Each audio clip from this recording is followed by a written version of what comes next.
Salut à tous, ici Carl pour le blog Branchois de Best Buy. Aujourd'hui, on se penche sur le projecteur BenQ HT2150.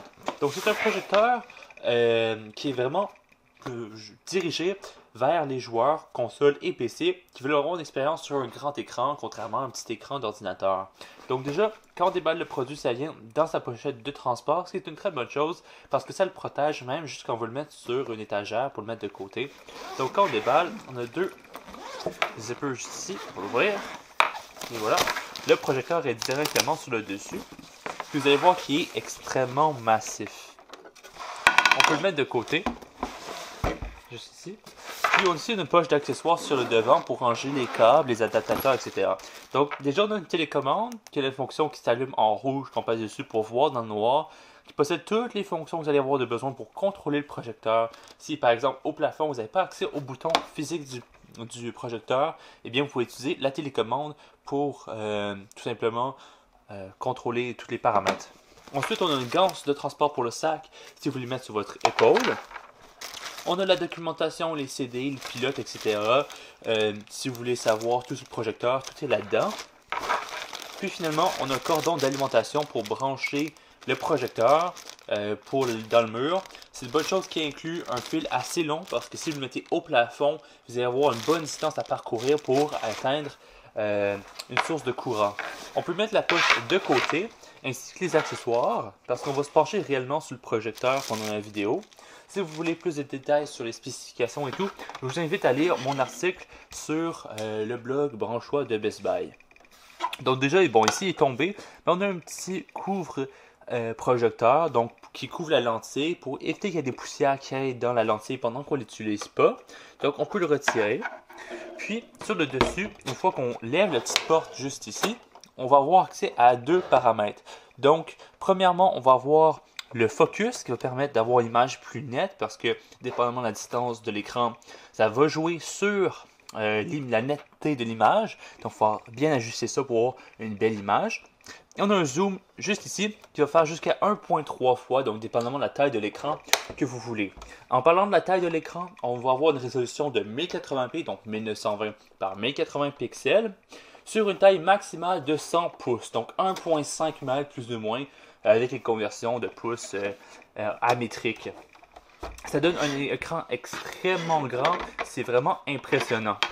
Sinon, sur le dessus du projecteur, on va avoir les boutons de contrôle.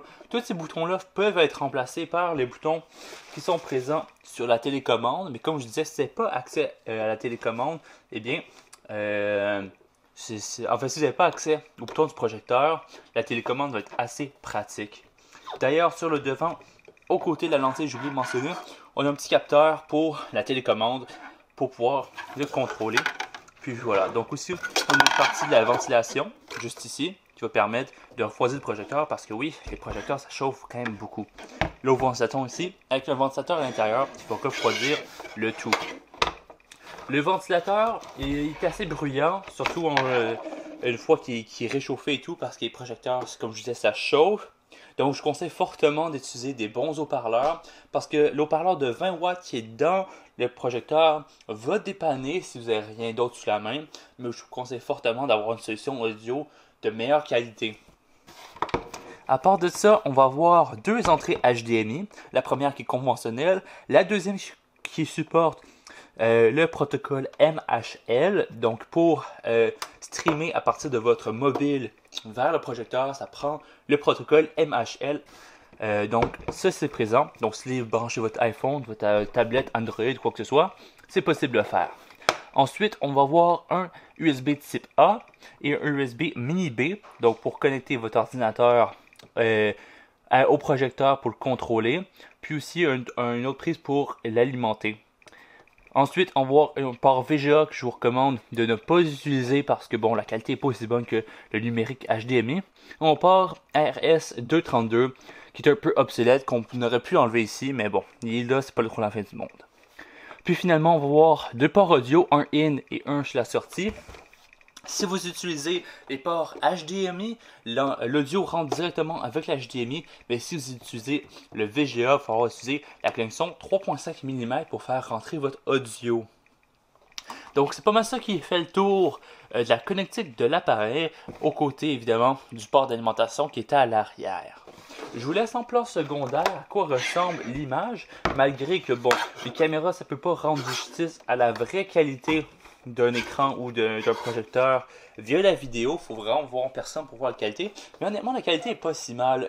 C'est sûr que dépendamment des situations d'éclairage, dépendamment du mur, de la couleur du mur sur laquelle vous avez projeté l'image, ça va modifier. Mais sur un mur blanc qui reflète pas trop la lumière, qui donc est assez mat, l'image est assez belle. Le niveau du temps de latence, parce que ça c'est quelque chose d'assez important quand vous allez être en jeu, parce que, et oui, BenQ peut mettre vraiment en avant la possibilité de brancher votre PS4, votre Xbox One et voir votre PC sur le projecteur pour l'utiliser en jeu. Eh bien, à l'œil, ça ne paraît pas trop, donc c'est assez court. J'ai pas les mesures exactes. Si vous voulez vraiment un jeu compétitif, un FPS, un jeu vraiment où est-ce que vous voulez vous mettre à fond, eh bien peut-être qu'un écran de jeu conventionnel va être de meilleure qualité avec une meilleure latence. Mais si c'est juste un jeu très confortablement assis dans votre sofa, juste être entre amis, il n'y a aucun problème avec ça. La latence ne sera pas un problème. Donc si vous voulez juste jouer pour vous divertir, ça va être un excellent produit. Évidemment, c'est extrêmement cher comparé à un écran conventionnel d'ordinateur, sauf qu'on a une taille vraiment plus grande. Ça fait une grosse séance de jouer sur un écran de quasi un mètre et demi comparé à un écran de 24 pouces. Juste pour vous donner une référence, mon écran de tous les jours, c'est un écran de 24 pouces, et là j'arrive avec un écran de 100 pouces, ce qui est environ 4 fois plus grand. Donc voilà. Donc en général, c'est un excellent produit. Je vous invite à lire mon article sur le blog Branche Web de Best Buy pour savoir plus de détails sur le produit. Donc sur ce, à la prochaine. Ciao tout le monde.